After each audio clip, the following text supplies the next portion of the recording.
Hi friends, welcome to my channel. बहुत बहुत स्वागत है आप सभी का। तो फ्रेंड्स, आज हम 42 चेस्ट साइज के लिए कटोरी ब्लाउज की कटिंग कर रहे हैं। तो यहाँ पर पेपर मैंने लिया है और दोनों जो पार्ट है इसका फ्रंट और बैक पार्ट, इन दोनों को हम एक ही साथ में रखेंगे जिससे कि दोनों पार्ट हमारे गलत ना हो और एक ही साथ में निकल जाता है तो बहुत ज़्यादा प्रॉब्लम इसमें नहीं होती है। तो यहाँ पर मैंने पेपर लिया है, पेपर को मैंने डबल फोल्ड रखा है। तो किसी भी साइड से आप इसको कटिंग कर सकते हैं। तो मैं ओपन साइड को इस साइड में रख रही हूँ क्योंकि कटिंग इस साइड से होगी तो ये जो बंद साइड होती है अपने आप कट हो जाएगी।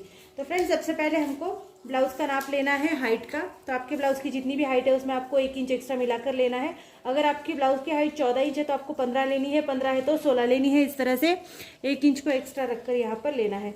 तो मेरे ब्लाउज की जो हाइट है वो 15.5 इंच की है। तो यहाँ पर मैं 15.5 इंच के लिए एक मार्क लगा रही हूँ। वैसे ये सील कर फिर 14.5 इंच का हो जाएगा। इसमें एक्स्ट्रा मैंने 1 इंच मिलाया है तो यहाँ पर मैंने 15.5 इंच के लिए मार्क किया है। 42 साइज के लिए बना रहे हैं। तो यहाँ पर सबसे पहले अब गले की चौड़ाई को यहाँ पर नापते हैं। तो गले की चौड़ाई मैं ले रही हूँ यहाँ पर 2.5 इंच से लेके आप 3 इंच तक ले सकते हैं। आप चाहे तो थोड़ा सा कम ब्रॉड गला रख सकते हैं और चाहे तो फिर फुल ब्रॉड भी रख सकते हैं। तो 3 इंच के ऊपर आप मार्क लगा सकते हैं, 3.25 या 2.5 इंच इतना ले सकते हैं। तो 3 इंच के ऊपर मैं मार्क लगा रही हूँ और शोल्डर पट्टी की जो चौड़ाई है इसको मैं रख रही हूँ 3.2 इंच एक्स्ट्रा, मतलब 3.25 इंच के लिए। अब आर्मोल जो है आपको यहाँ पर 6 इंच के लिए नापना है। 6 या 6.25 इंच तक आप आर्मोल को रख सकते हैं। मैं 6 इंच के लिए रख रही हूँ। तो यहाँ पर इस तरह से मार्क कर देती हूँ आर्मोल के लिए। अब एक स्केल की मदद से हम आर्मोल को अच्छे से ड्रॉ कर लेंगे। तो इस तरह से हम ड्रॉ कर लेंगे। अब देखो यहाँ पर 42 साइज के लिए बना रहे हैं तो 42 साइज का 4th भाग हमको लेना है, मतलब 42 के आप 4 हिस्से कर लीजिए। तो यहाँ पर मैं 10.5 इंच के लिए एक मार्क लगा रही हूँ। ठीक है। अब 10.5 इंच के अंदर आप 1 इंच, 1.5 इंच या आपको 2 इंच तक एक्स्ट्रा मार्जिन रखना है तो आप रख सकते हैं। मैं यहाँ पर 1 इंच एक्स्ट्रा मार्जिन के लिए रख रही हूँ। तो ये देखिए यहाँ पर 11.5 इंच के लिए मार्क कर रही हूँ। ये 11.5 इंच के लिए मार्क कर रही हूँ, 11.5 इंच। और कमर की साइड को, मतलब नीचे की साइड को आपको कमर का चौथा भाग प्लस 1.5 इंच के लिए मार्क करना है, जितना भी आपने मार्जिन लिया है उतने के लिए। तो जैसे मैंने ऊपर 1 इंच मार्जिन को रखा है तो यहाँ पर मैं, आपको याद ना रहे तो जैसे ऊपर आपने 11.5 इंच लिया है तो नीचे आप लीजिए 10.5 इंच। 1 इंच कम करके लेना है आपको क्योंकि कमर का हमारा जो हिस्सा होता है ये पतला होता है। तो देखो यहाँ से आपको इस तरह से लेना है और यहाँ से जब जोड़ेंगे आप तो आपको इसको इस तरह से तिरछा जोड़ना है। तो फ्रेंड्स, यहाँ तक आपको ड्राइंग समझ आ गई होगी। अब हमको आगे का गला लेना है। देखो आगे का गला आपका जो भी आपको ब्लाउज परफेक्टली आता है उसका आपको लेना है। उसमें आपको कुछ मिलाना घटाना नहीं पड़ता है। तो देखो यहाँ पर आगे का गला मैं रख रही हूँ यहाँ 7 इंच के लिए। 7 इंच के ऊपर मार्क कर देंगे। देन वापस से इसी टेप को इस तरह से रखेंगे और ऊपर जैसे आपने 3 इंच लिया है तो यहाँ पर भी आपको 3 इंच के लिए मार्क करना है। अब मार्क को आपको अच्छे से मिला देना है।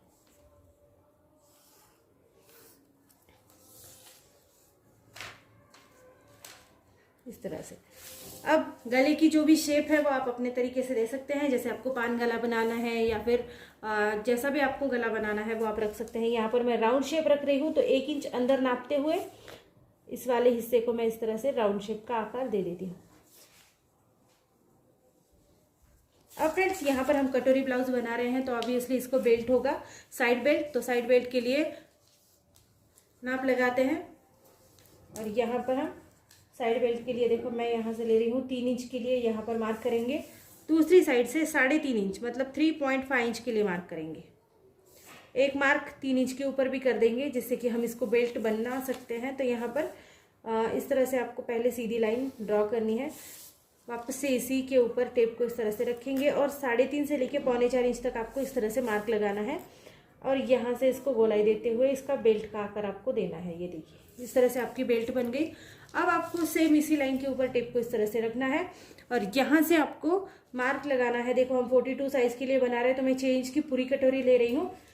42 से कम हिस्से के लिए 5.25, फिर 5.25 इंच, 5.5 इंच इस तरह की कटोरी आ जाती है। और 42 से जो भी ऊपर जाता है तो फिर आपको 6 से लेके जैसे 1 inch, 1 line extra, 2 line extra इस तरह से कटोरी को नापना पड़ता है। अब ये 42 तक है तो मैं आप 44 तक 6 इंच की कटोरी को रख सकते हैं। इसके आगे फिर कटोरी आपको बढ़ानी पड़ेगी।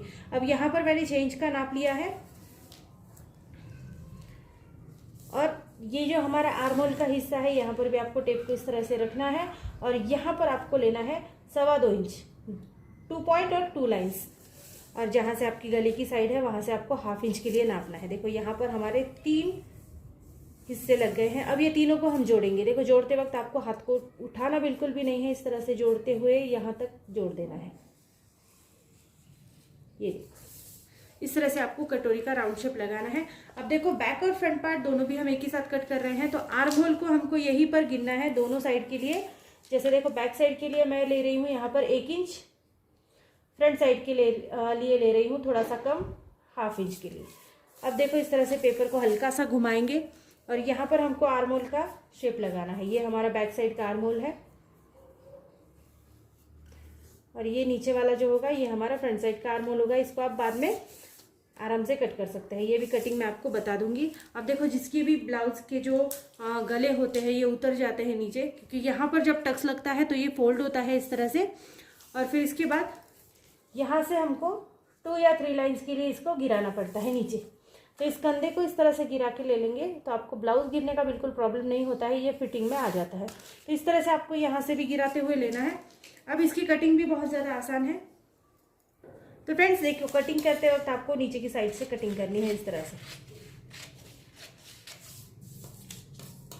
अब यहाँ से भी आप ऊपर की साइड में कटिंग करेंगे। ये देखिए ये जो जुड़ी हुई साइड है ये निकल जाती है, तो इसको डबल से कट करना नहीं पड़ता है। बैक साइड का जो भी आपका आर्म होल होगा उस हिसाब से आपको बैक साइड के लिए कटिंग करनी है। वापस आपको इस वाली साइड के लिए इस तरह से कटिंग करनी है। अब इतना होने के बाद आपको बैक साइड को टोटली अलग निकाल लेना है। इस वाली ये बैक साइड को हमको कुछ भी नहीं करना होता।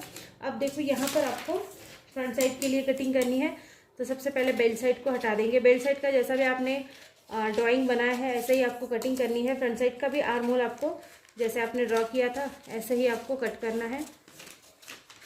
गले का जो भी आकार आपने लगाया होगा उस तरह से ही आपको यहाँ पर इसकी कटिंग करनी है।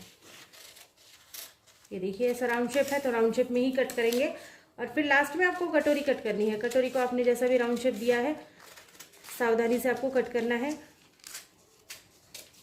ये देखो इतना पार्ट हो गया हमारा ये फ्रंट साइड का हिस्सा। अब एक अलग पेपर के ऊपर कटोरी को हम बढ़ाएंगे। सभी कटोरियों को बढ़ाना पड़ता है, जितने भी साइज के लिए आप कट करोगे तो अलग पेपर एक ले लेंगे।